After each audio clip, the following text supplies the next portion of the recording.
The impudence, the audacity, the unmitigated gall of those knuckleheads of liberty podcasters, daring to voice opinions outside the mainstream of accepted thought. Listen if you dare. It's angry, it's funny, it's even sometimes sad, but it's always based on freedom and justice, as you will see.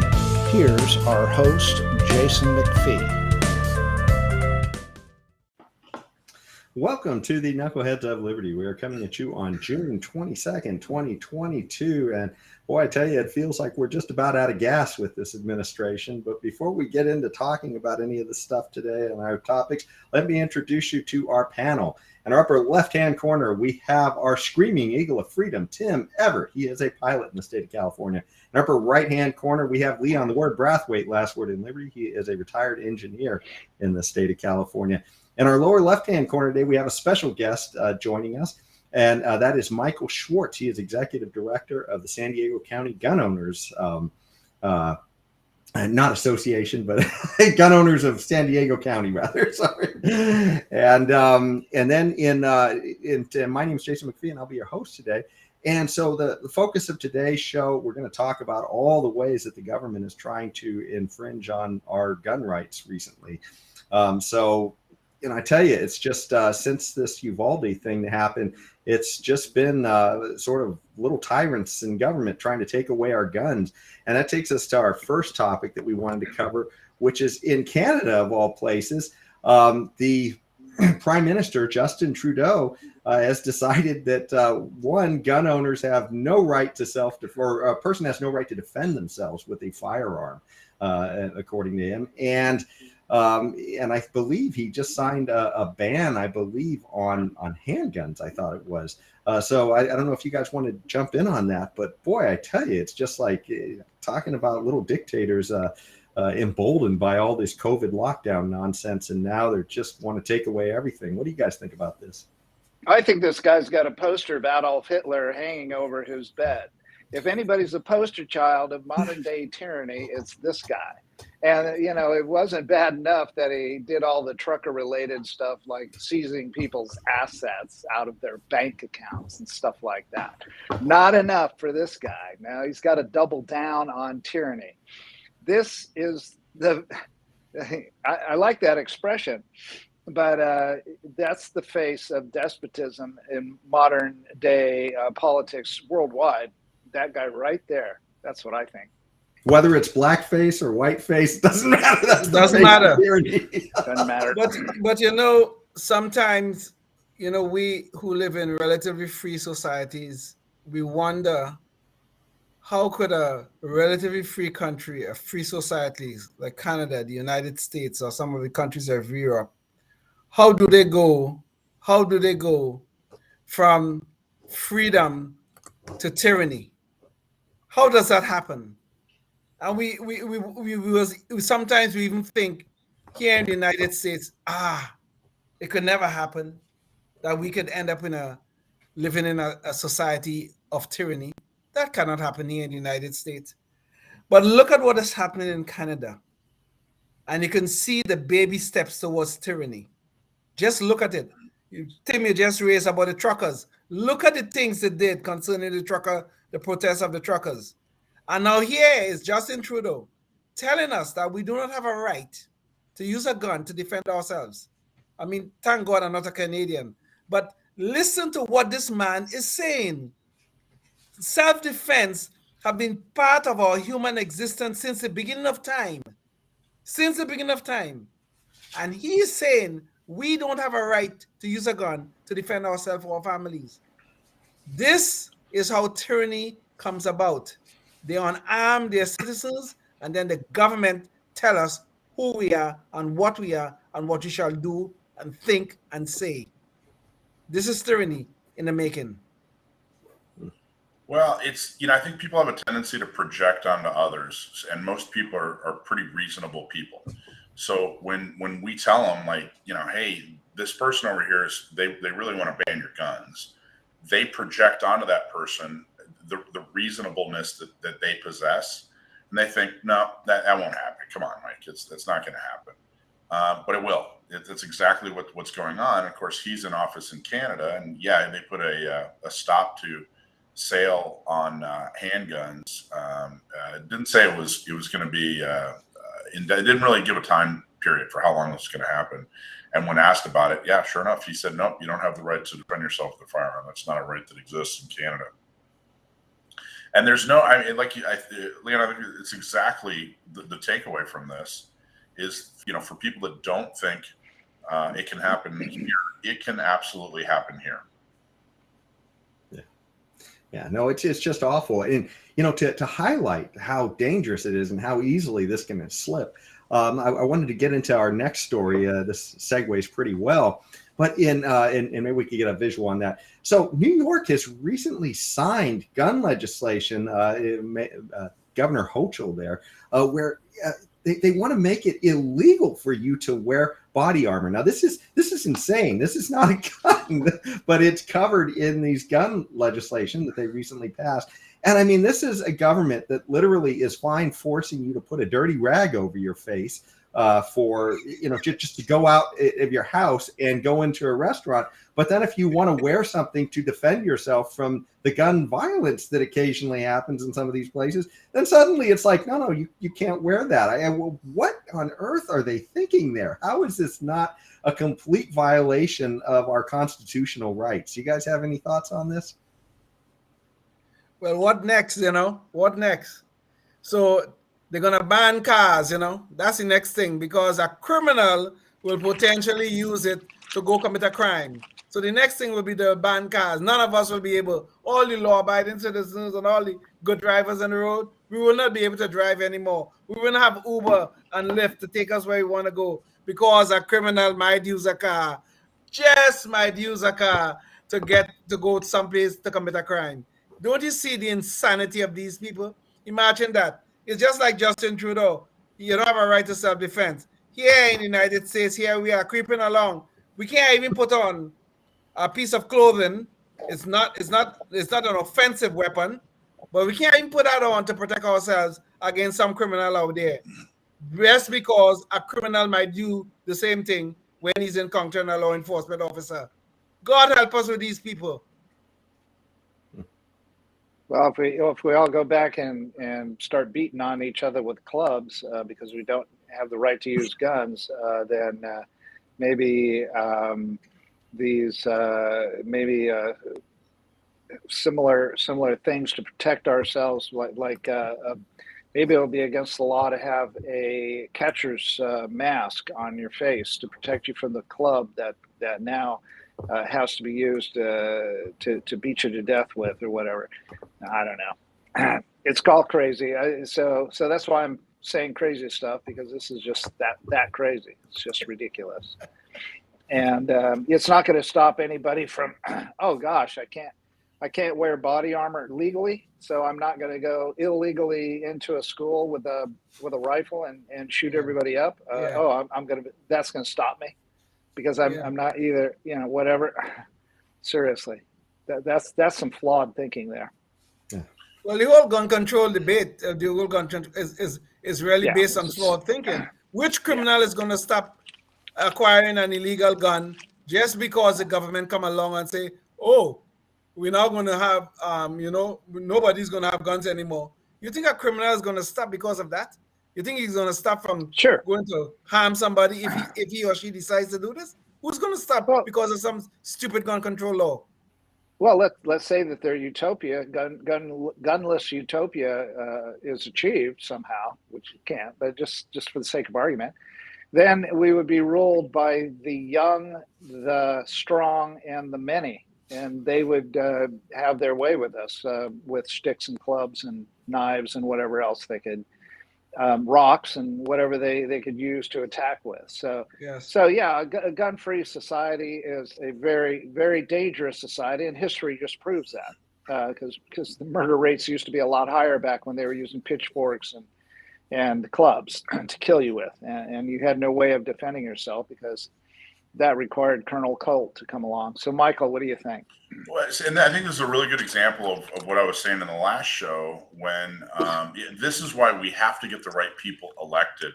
this was created by elected people. And I would be willing to bet that if and when it goes to court, that it'll ultimately be found constitutional and legal. That doesn't mean I agree with it. I just, don't get me wrong. It's just that I would put money that the courts will be okay with it. Again, I don't agree with it, but I'll bet you the courts will. So that's why we need to concentrate. People need to do what the Constitution is designed to do. And that's make sure that your elected officials are doing what you want them to do. Get them elected or get them unelected. Show up and help them campaign or help campaign for the person who's running against them. I think it's crucial because, of course, none of this makes any sense at all. None of it's logical. It isn't really about public safety. And like you said, it's not an offensive thing. It's a defensive thing. So we got to get the right people elected. It's not the only way to right the ship, but it's an extremely important way. It's also a very hard way to do it, which is why it's often a neglected way. Yeah. Well, it certainly helps to get the right people elected. But one of the things, too, we like to emphasize as libertarians is we've just got to get in people's minds that everything that's your preference doesn't need to be done through government. I mean, so many people, they just get this knee-jerk reaction. I want something, or I have some preference for society, so I want to force it on everybody else through government. And if we could just, get the word out there to try and get people to understand, usually when government gets the power to do something, it does a terrible job with it. I mean, if COVID didn't convince people of that, I don't know what would. What will? That's such a good point. Look at this. The thing that happened in Uvalde, Texas. Okay, it is tragic. There's no doubt about that. Nobody will argue about the tragedy of that situation. But look at what happened as a result. Oh, they got to do something. We got to do something about gun control. We got to do something about gun violence, which is a stupid term to start with. We got to do something. We got to do something. So the government is going to do something. Every week in Chicago, I am sure there are more people killed and murdered in Chicago. I am sure about that with guns. You know what? That's an excellent segue, Leon. And let me get you right back to that. But if we get the visual on this, because this is a perfect story to segue on.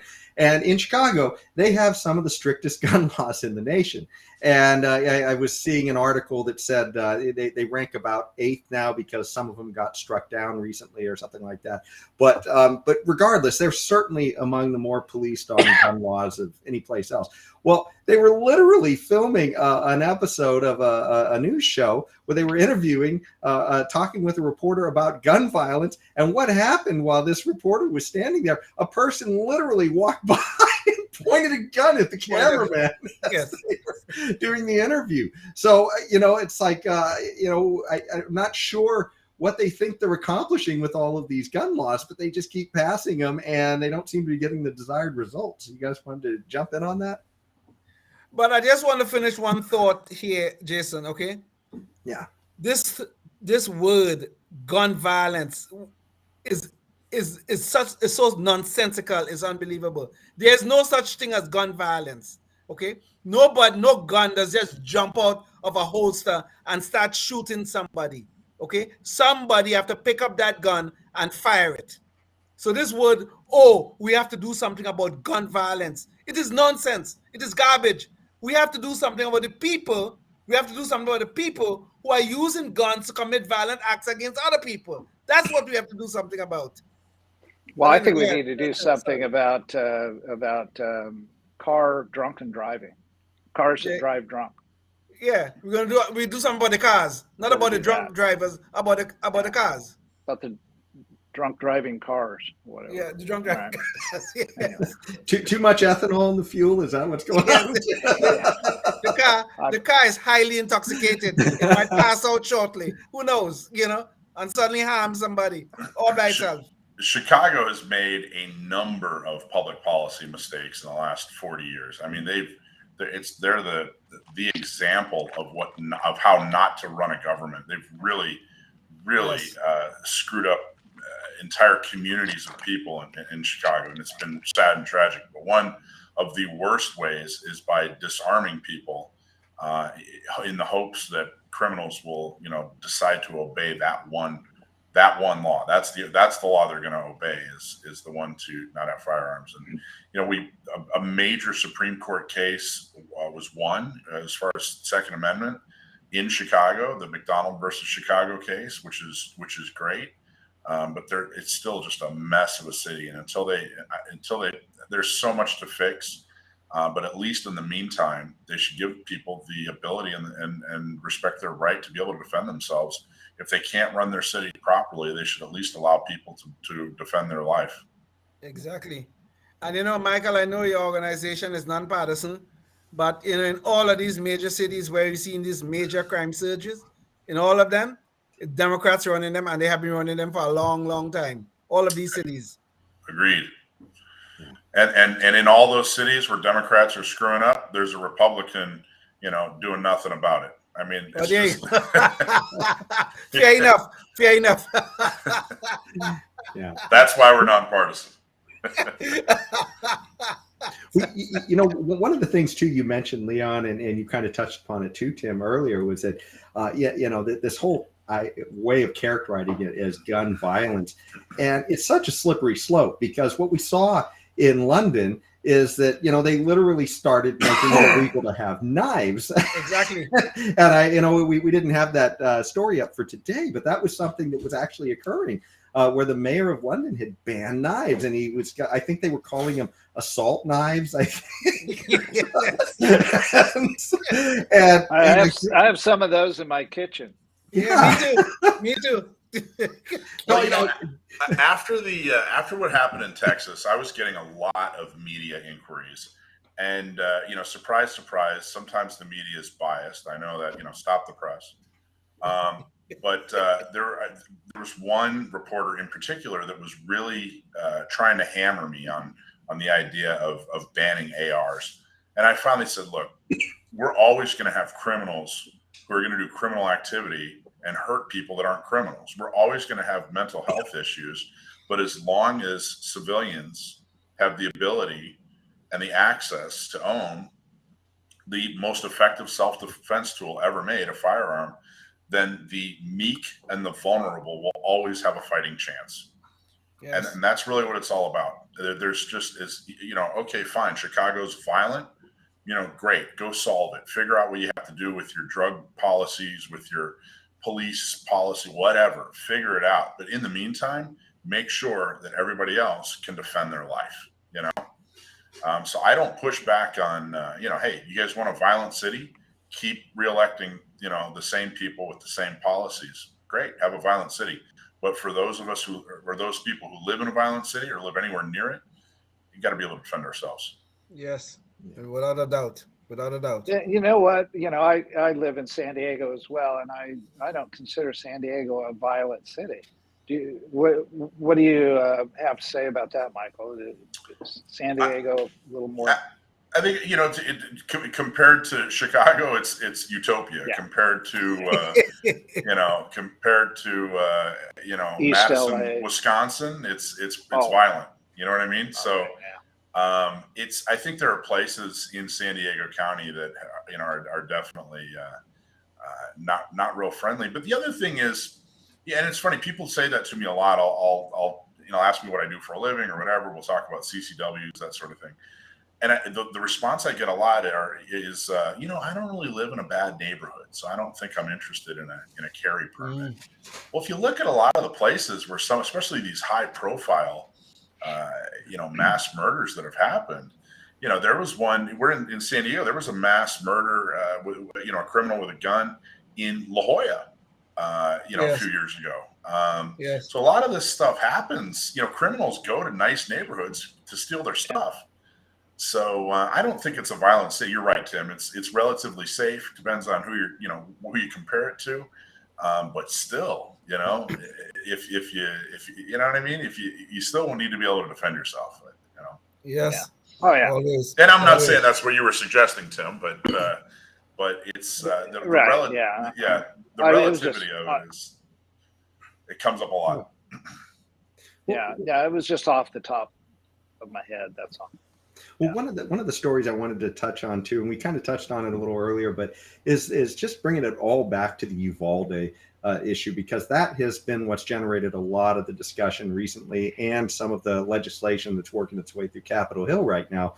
But the question is, what do we learn from this? And this article here is just a little bit dated because there's been some more recent revelations where apparently the cops did not even try the door, to see about getting in to stop this kid. They all sat out there and they just waited in the hallway from bad instruction from their management. It sounded like they really had no idea what they were doing, and it sounds like they even disarmed one person who was going in to save his wife. So that falls right in with the Justin Trudeau. Hey, look, you don't have a right to a gun to defend yourself. So what do you guys think about this? Because this is really if I could just start off because last night I received an update on the old body shooting from Greg Ellifritz. Probably Michael is familiar with his name and all the work he's done in training and training police and especially mass or lone gunman kind of thing, or mass whatever shooting type stuff like this. And it started off, it was late at night. I was getting ready to go to bed, and it just popped into my email. And it started off, more information has come in, so I'm updating my article about that, and it's even worse than I originally thought. So at that point, I couldn't read any further. I'm going to have to do this at a later time when I'm not trying to go to bed. I don't want to be up all night just thinking about all this stuff. So, and basically, here it is in a nutshell.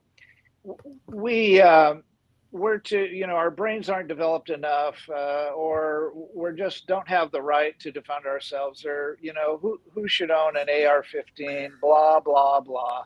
No, let's put it in the hands of the police, and they'll protect us. They'll protect us. They'll come to our aid in our time of need. That's all I have to say at that. I think we spoke about the Uvalde situation, Jason and Michael and Tim. And at the time, we didn't even have all the information as to all the failures that we saw in Uvalde, Texas. But, I've said before, I'll say it again, I am pro law enforcement. I support them in their job, that is the very dangerous job that they do in protecting us in our society.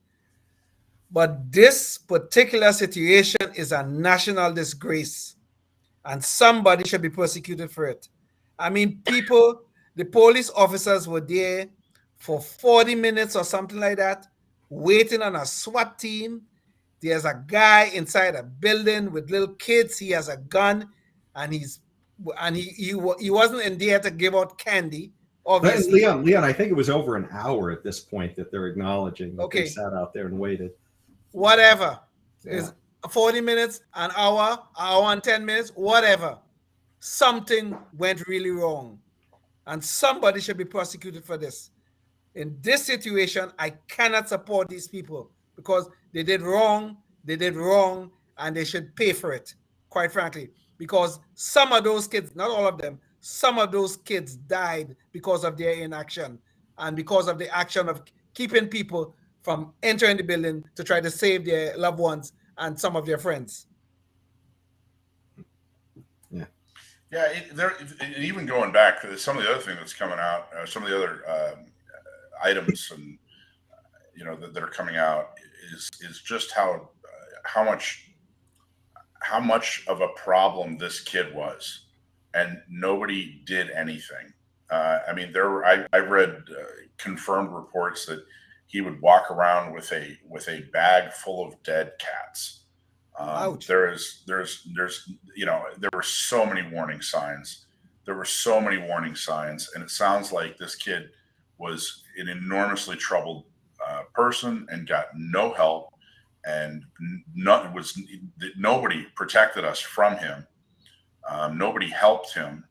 That he just kind of went through life, and people, they say if you see something, say something.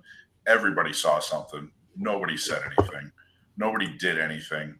So when they talk about, part of the federal proposal coming from Washington, D.C. talks about red flag laws, forget it. We're not in favor of red flag laws. No one, the only time they seem to be used is when somebody is trying to get back at a spouse or something like that. I mean, Right. all they had to do was talk to law enforcement. All they had to do was get this kid help. I mean, there's something. But instead, this kid was able to purchase thousands of dollars worth of equipment and firearms, which, by the way, we found out that money came from his grandmother. I don't know why you would give such a troubled, young man at that point. He just turned 18. Access to thousands of dollars. None of it makes any sense at all. And here, if they're going to make enormous mistakes like that, if they're going to disregard my safety, if they're going to disregard this kid's screams for help, that he clearly needed. He was clearly having mental health issues. Forget it. You're not going to blame that on my Second Amendment. You're not going to blame what happened on my Second Amendment if you're not going to bother to do anything. Well, this is what's so disturbing. I've even had friends, Facebook friends that are liberals, suggest that I'm to blame because I'm a Second Amendment supporter, and I'm not like rushing to like take away my own gun rights. That they think I'm part of the problem because this happened. Somebody else. There really is this blaming of the innocents, instead of. Go ahead, Jim. I'm sorry. Yeah, go ahead, Leon. But this gets back to the whole point. Notice what they're talking about: gun violence. Like those dead people in that school in Uvalde, Texas, that happened because of gun violence, not because of some mentally deranged little kid using a gun. It's the gun violence that caused it. So because of the gun violence that caused it, we must give up our Second Amendment rights. Well, This is the madness that's going on.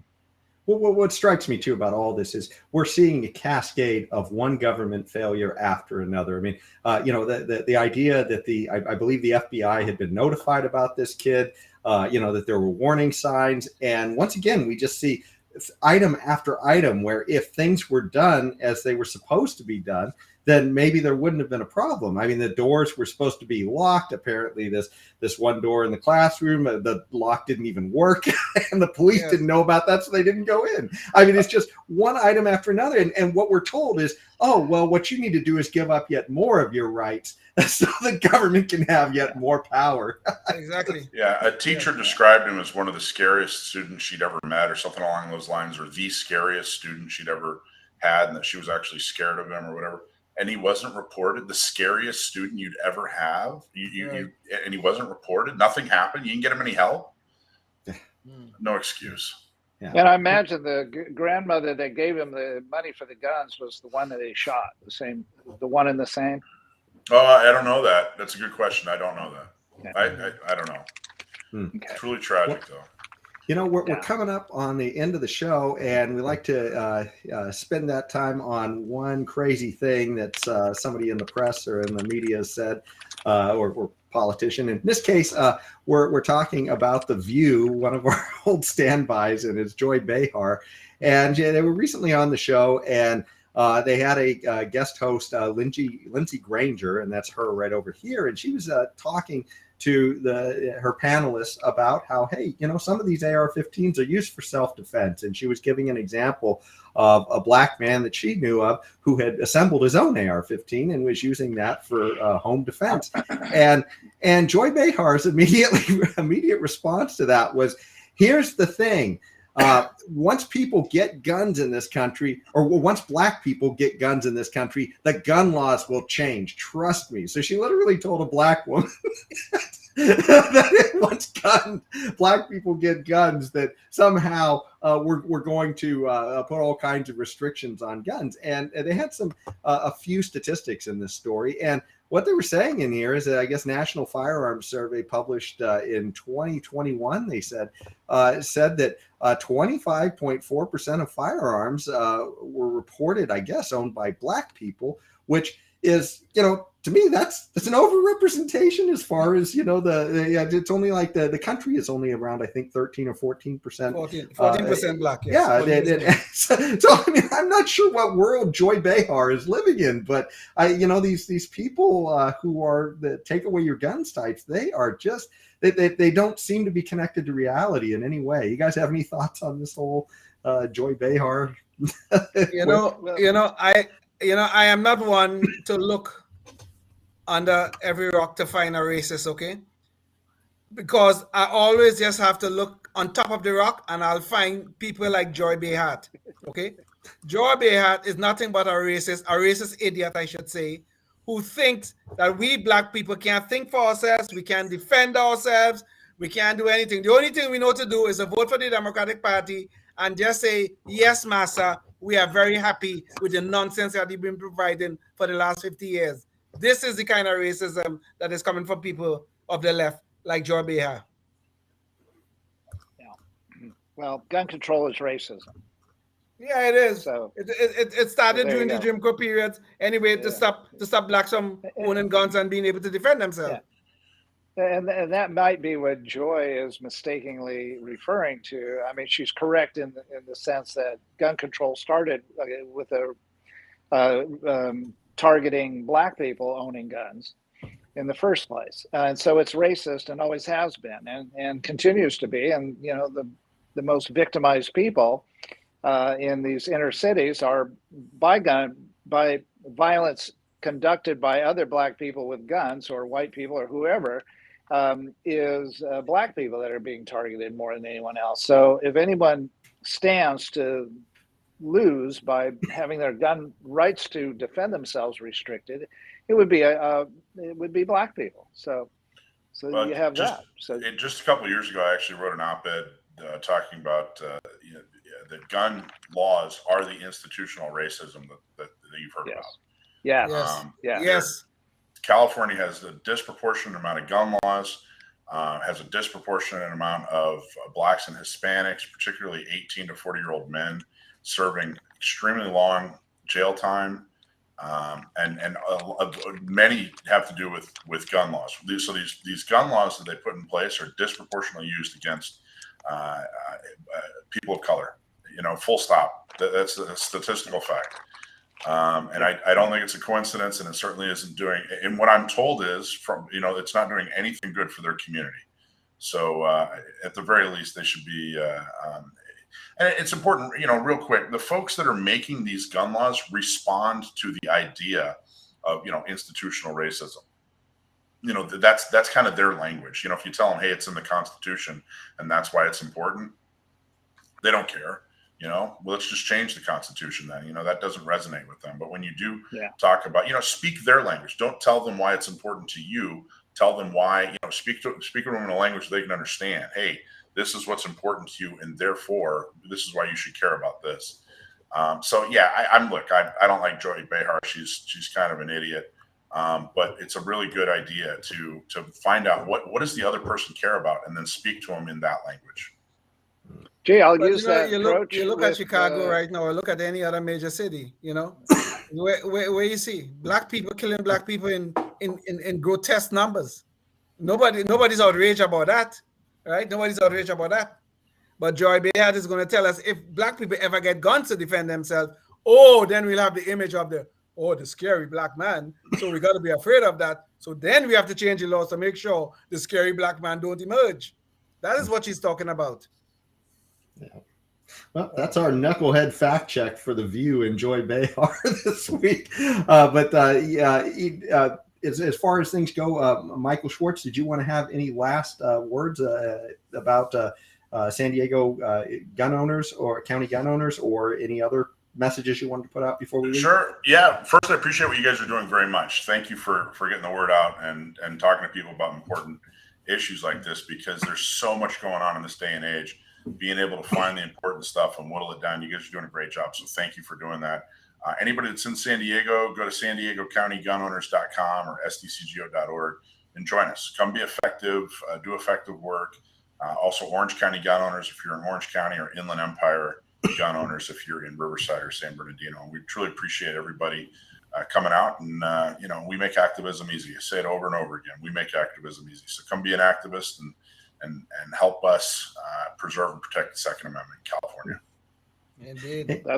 That's going to be my next item on my list. I've got it up in my iPhone. I'm going to join as soon as we are. Thank you, Tim. Honored to have you. Thank you. And quite frankly, that's the message we as libertarians have to have, is to make activism for liberty easy. So that's a great message. Yes. Thanks, Michael. So anyways, I thank you all for joining us again today. And until next time, stay free. Yes, indeed. Toodaloo. Life, liberty, and the pursuit of happiness, always and forever. Thank you for listening to the Knuckleheads of Liberty podcast. Find us on Facebook, Rumble, YouTube, your favorite podcast network, and at knuckleheadsofliberty.com.